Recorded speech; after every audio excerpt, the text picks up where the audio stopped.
Assalamualaikum pripun kabare? Assalamualaikum pripun kabare? Assalamualaikum waalaikumsalam. Assalamualaikum pripun kabare? Assalamualaikum warahmatullahi wabarakatuh. Anak-anakku sekalian, bagaimana kabarnya hari ini? Semoga tetap semangat belajar ya nak.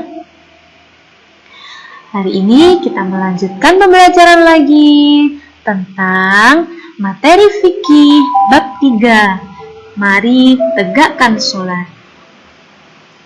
Sebelum pembelajaran dimulai, Ustazah mau menyampaikan tujuan pembelajaran pada hari ini.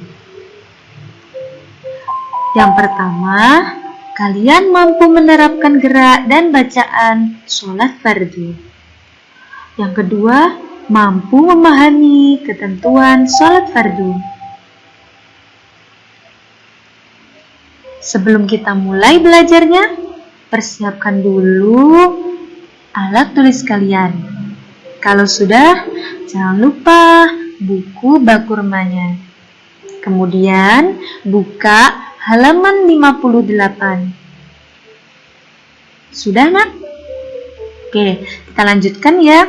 Sebelum pembelajaran dimulai, kita berdoa terlebih dahulu ya nak. Sikap berdoa: 1. Duduk islami. 2. Tangan diangkat. 3. Kepala ditundukkan.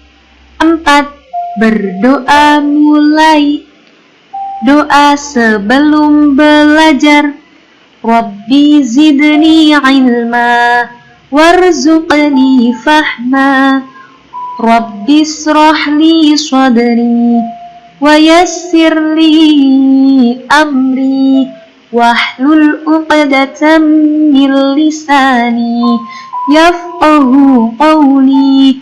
Ya Allah, lapangkanlah dadaku, mudahkanlah urusanku, lepaskanlah kekaguan lidahku, supaya mereka mengerti perkataanku.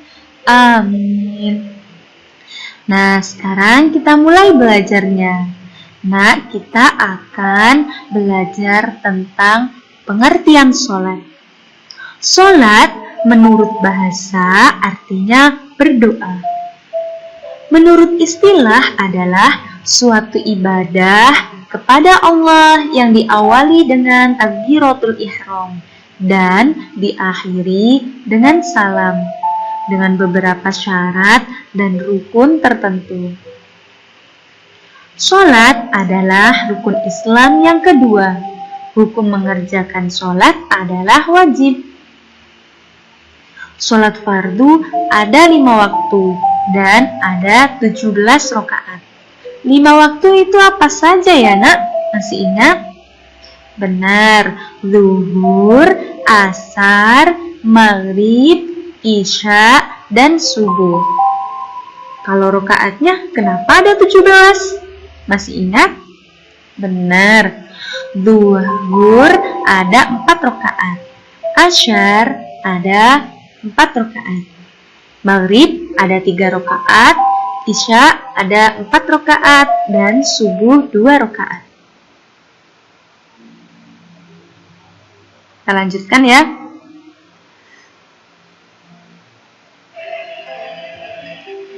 Syarat-syarat sholat. Syarat sholat adalah sesuatu yang harus dipenuhi sebelum mengerjakan sholat. Syarat sholat ada 2 macam, yaitu syarat wajib dan syarat sah.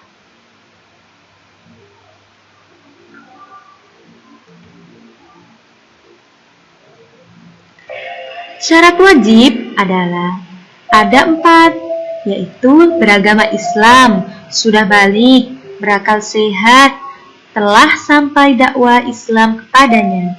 Kemudian syarat sah ada 6. Yang pertama, suci dari hadas besar dan hadas kecil.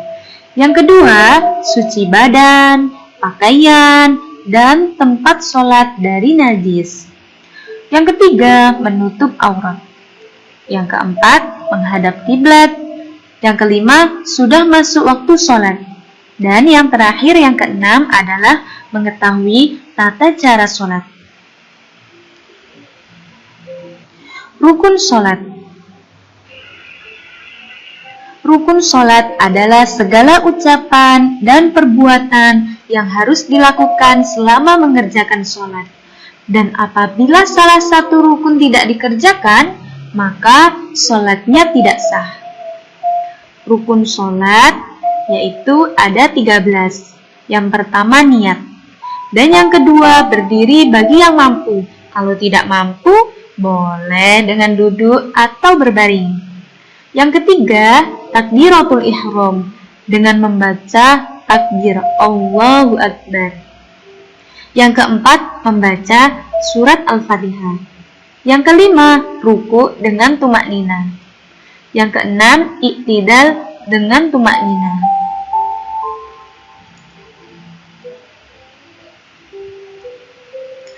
Yang ketujuh, 2 kali sujud dengan tumaknina. Yang kedelapan, duduk di antara 2 sujud dengan tumaknina. Yang kesembilan, duduk tasyahud akhir. 10, membaca tasyahud pada waktu duduk yang terakhir. 11, membaca sholat Nabi. Maaf, yang nomor 11 yaitu membaca sholawat Nabi. Yang nomor 12, mengucapkan salam. Dan yang terakhir adalah tertib. Tertib adalah urut ya nak. Nah, sekarang sunnah sholat. Sunnah sholat yaitu gerakan atau ucapan dalam sholat. Apabila dikerjakan mendapat tambahan pahala. Dan bila ditinggalkan tidak berdosa dan sholatnya tetap sah.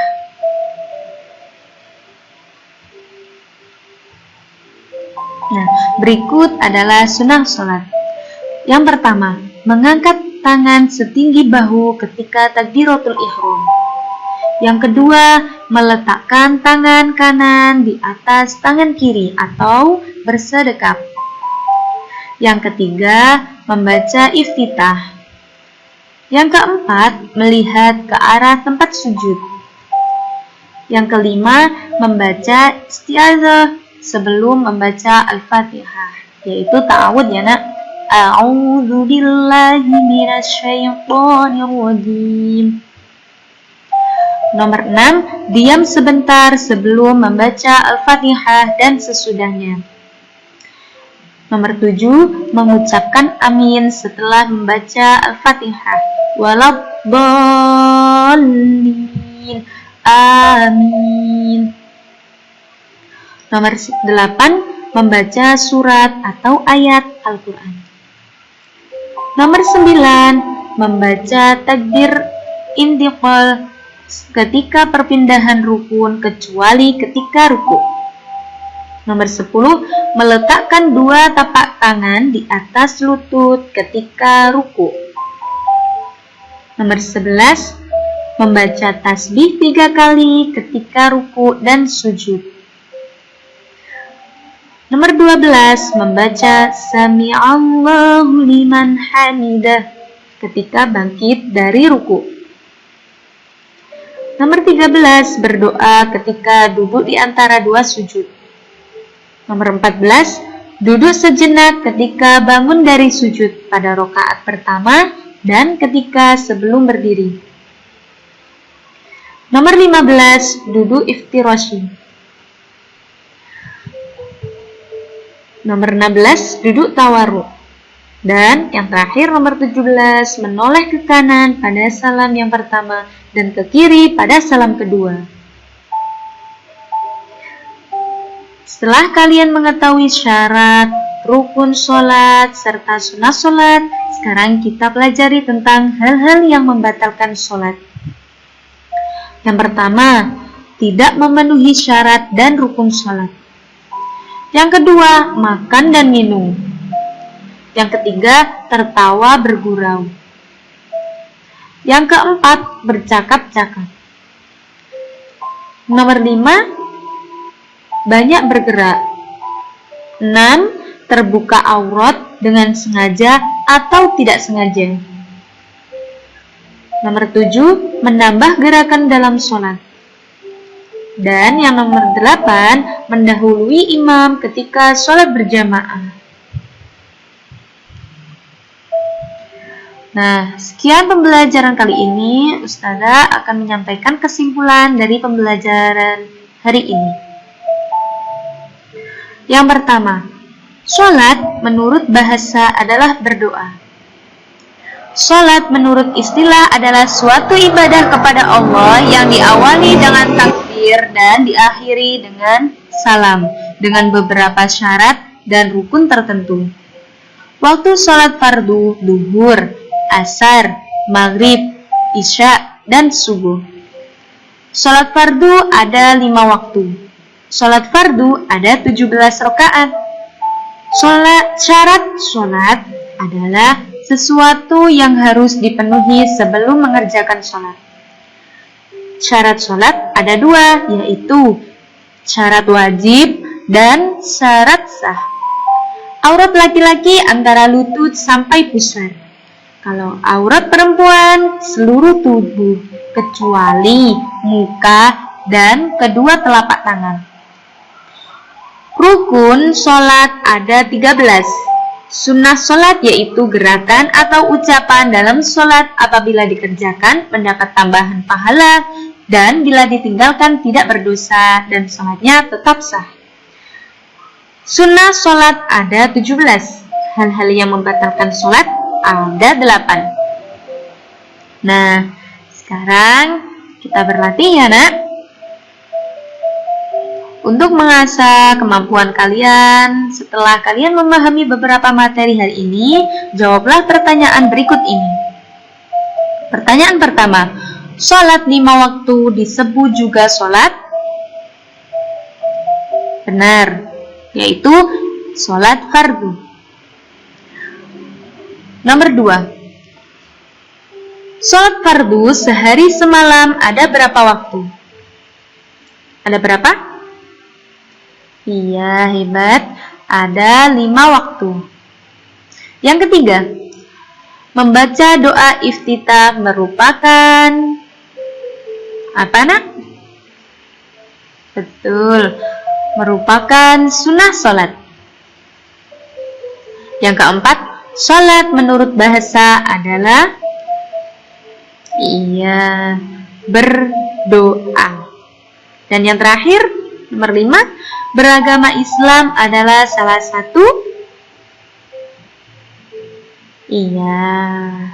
syarat wajib sholat. Nah, sekian pembelajaran kali ini. Kalian memang anak yang hebat dan jangan lupa untuk rajin belajar. Nah, selalu di rumah saja ya. Selalu berbakti kepada orang tua. Sholatnya harus tepat waktu. Kemudian jangan terlalu banyak bermain ya nak, apalagi bermain HP. Ustazah akhiri pembelajaran kali ini. Semoga bermanfaat dan kita selalu dilindungi oleh Allah Subhanahu wa Ta'ala.